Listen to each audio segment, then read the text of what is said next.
Alam mo yung pakiramdam na may estudyante ka na parang ayaw mong iwan mag-isa. Pero ang nakakalito, hindi ko rin maintindihan kung bakit.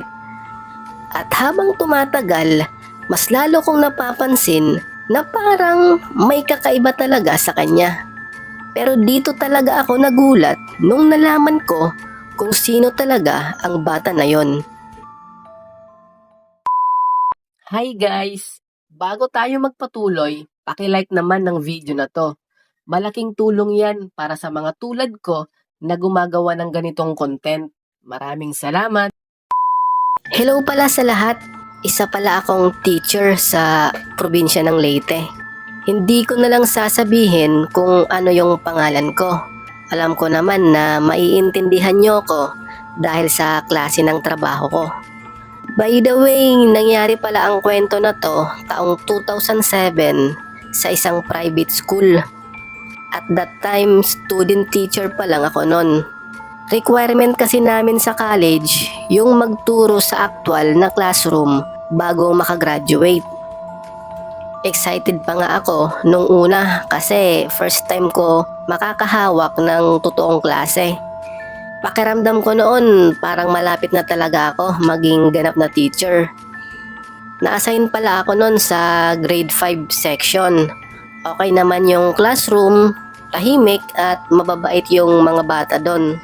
Actually, mabilis naman ako nakapag-adjust sa kanila. Madaldal yung ibang bata, yung iba naman sobrang kulit. Pero may isa akong estudyante na biglang umagaw sa akin ng pansin. Lalaki siya, payat at maputla. Tapos laging nasa pinakadulong upuan malapit sa bintana. Tahimik lang yung bata. Sa totoo lang nung una, akala ko mahiyain lang talaga. Kasi every time na magtatanong ako sa klase, lahat halos nagtataas ng kamay maliban lang sa kanya. Minsan nga napaisip ako kung naiintindihan niya ba talaga yung lesson namin. Pero every time na chinecheck ko yung quizzes nila, lagi siyang perfect. Doon ako lalo mas nagtaka kasi hindi siya nakikipag-usap pero parang ang talino niya. At isa sa mga napansin ko, walang masyadong lumalapit sa kanya. Kapag group activity, parang iniiwasan siya ng ibang mga bata. Nung una nga, naisip ko na baka binubuli. Pero hindi kasi mababait naman yung mga kaklase niya. Tapos madalas ko rin mapansin na kahit sobrang init sa classroom, nakasuot pa rin siya ng jacket. At yung mga mata niya parang laging pagod. Hi guys! Kung bago ka lang dito, ay huwag mong kalimutan mag-subscribe para updated ka sa mga susunod pa nating video. Maraming salamat! May isang araw nga nun, recess time nila. Lahat ng mga bata nasa labas. Ang ingay ng hallway nun. Tapos yung ibang bata naman bumibili ng pagkain. Pero siya, nasa loob lang ng classroom. Wala siyang kasama kundi siya lang. Ngayon, gusto ko sanang lapitan siya. Kaso bigla akong may naramdaman na kakaiba. Bigla kasing lumamig yung loob ng classroom. Yung tipong kahit tirik yung araw sa labas, pero ang lamig-lamig sa classroom. Simula nung araw na nun, mas lalo ko siyang napapansin. Minsan kasi kahit nasa likod ako ng classroom, pakiramdam ko nakatingin siya sa akin. Tapos kapag lilingon ako sa kanya, sakto rin siyang nakatingin sa akin. Hindi naman nakakatakot sa umpisa, pero habang tumatagal, napapaisip ako na parang may kakaiba talaga sa bata na yon. Hanggang sa may nangyari nung isang hapon na hindi ko talaga makalimutan. Uwian na kasi noon mga bandang alas 5 na ng hapon. Naiwan ako mag-isa sa classroom kasi may mga notebook na kailangan kong ma-check. At that time, tahimik na yung buong building nun, tapos yung ibang classroom naman, patay na yung mga ilaw. Habang busy ako nung pag-check, bigla akong may narinig na tunog ng upuan. Parang may humila. So napatigil ako saglit. Akala ko kasi may janitor lang. Pero nung tumingin ako sa likod, wala namang tao. Doon na ako medyo kinabahan ng konti. Kasi nakakapagtaka kung sino yung humila ng upuan na yon. Tapos yung sumunod na nangyari naman, may bigla akong naamoy. Amoy lumang libro. Alam mo yung feeling na binuksan mo yung aparador na puno ng mga libro? Ganun na ganun talaga yung amoy. At dahil doon, nagsimula nang bumilis yung tibok ng dibdib ko. Di ko kasi alam kung saan galing yung amoy na yon. Kaya yung ginawa ko, tumayo na ako para lumabas na sana ng classroom. Pero bigla akong natigilan. Nakita ko kasi bigla yung tahimik kong estudyante.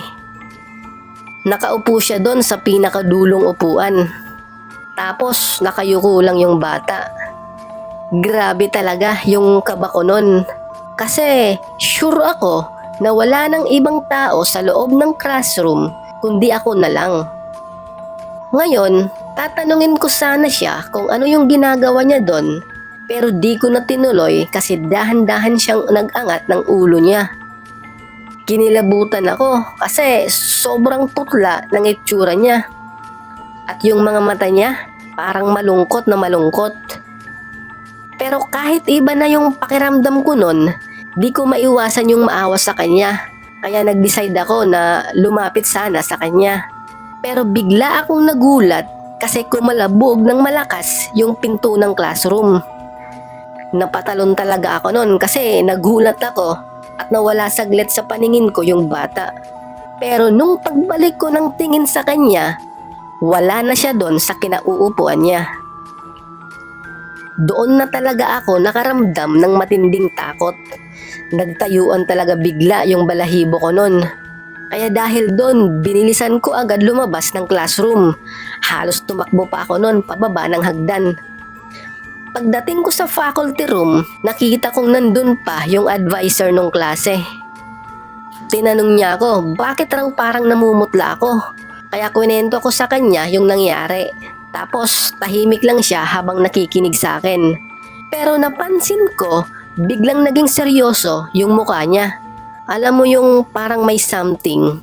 Hanggang sa sinabi niya sa akin yung bagay na hindi ko ine-expect. Yung batang tinutukoy ko raw ay matagal nang patay. Grabe, nanlamig talaga yung bukong katawan nun nung marinig ko yung sinabi ng advisor. Hindi ako makapaniwala sa nalaman ko.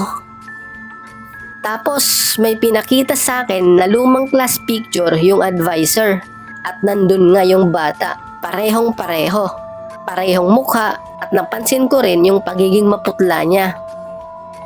Sabi nung advisor sa akin, dating student daw yon ng school. Matalino daw yung bata na yon at mahilig lang mag-isa. Pero isang araw daw, bigla na lang hindi pumasok. Hanggang sa nalaman na lang nila na namatay na pala yung bata dahil sa sakit. After ko marinig yung kwento, nag-flashback agad sa akin yung mga nangyari sa classroom. At dun ko naisip, kaya pala walang lumalapit sa kanya. Kaya pala parang iniiwasan siya ng ibang bata. At kaya pala, every time na tatanungin ko ng attendance yung advisor, parang nilalaktawan niya yung pangalan ng bata. Yun pala, hindi na siya kasama sa klase. Matapos ang nakakapangilabot na pangyayari na yon, hindi na ulit nagpakita sa akin yung bata.